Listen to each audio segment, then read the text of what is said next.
And it's going to be an attacking move, this, from Chelsea. Unmarked now, he's lost his marker. Pedro! What a goal!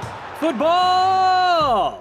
Hey guys, it's Peter Brown standing in for Nathan Didham, UK freelancer reviewing FIFA 16. With that note of excitement hanging in the air, allow me a moment of clarity. FIFA is an aggregation of several years worth of features and modes, and all of which are changed and updated to varying degrees with each iteration. The heart of the game, the way in which FIFA plays football, has for the first time in a few years made a big jump enough to feel like a distinct break rather than an iterative polish. Last year's slants and foibles, pace, over-the-top through balls, maddening defender behavior, have been taken sternly in hand, to the extent that playing FIFA 16 feels like learning a new game.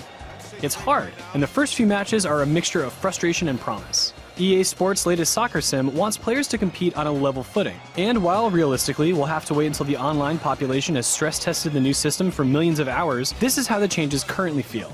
Defending is easier, or at least defenders are now better equipped to win the ball and compete against attacking players. Slide tackles have regained some of the old potency. Well-timed toe pokes, meanwhile, can satisfyingly break up play, while desperate moments give players more options to deliberately foul players just before they break into space. This new, stronger, more flexible side tackling is a success. Other noticeable additions to defending include tapping buttons to perform a tackle feint for counterbaiting tricksy opponents during one-on-one battles. Perhaps most significantly of all, defender AI has been fine-tuned to make more interceptions and to track runners with more doggedness. These last points are the ones that really contribute to FIFA 16's most obvious shift, the fact that the midfield is now a battlefield.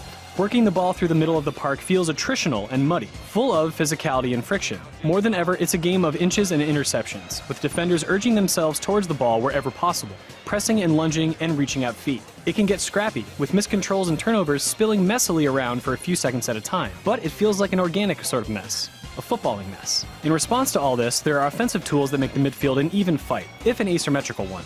No-touch dribbling adds another layer to the game's skill system, but more integral is the new precision passing system, which effectively introduces a hard, pinged pass. Lesser players are more likely to fumble these stinging passes, and judging angles, ability, and distance adds a new dimension to the basics of FIFA's play. For the most part, the new style of play, slower, grittier, but still skilled, seems like it's been achieved through nurturing rather than nerfing.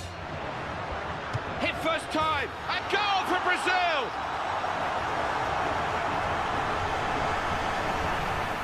FIFA's success during the last few years has as much to do with the collecting and trading compulsions of Ultimate Team as it's been about actual football.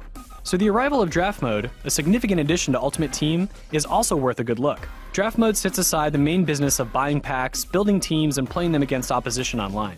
It's like a paid-entry one-off Ultimate Team tournament, in which players build a temporary team position by position, opening a pack for every slot, and deciding which player inside best fits the side under construction. The finished team is then played against other draft players, with bigger-than-usual coin rewards for a winning run. Draft takes the pleasure of building a team, piecing together strong chemistry, the thrill of opening packs, and gives it to you without the need to pull your main team apart. It costs 15,000 coins, or 300 microtransaction FIFA points to enter. And of course, Draft Mode is, in the end, about making more money. But that's okay if it's something worth paying for, and Draft offers something more substantial than the chance to simply reveal a randomized selection of players. Building a new team is a complex puzzle that's different with each draft, and winning a few games delivers substantial rewards. FIFA needed a year like this. Pro Evolution Soccer is back in a big way with PES 2016, and with Ultimate Team keeping players playing and paying all year round, there's been no pressing motivation to ring the changes. Annual titles will always evolve gradually, but recent progress has felt glacial for FIFA.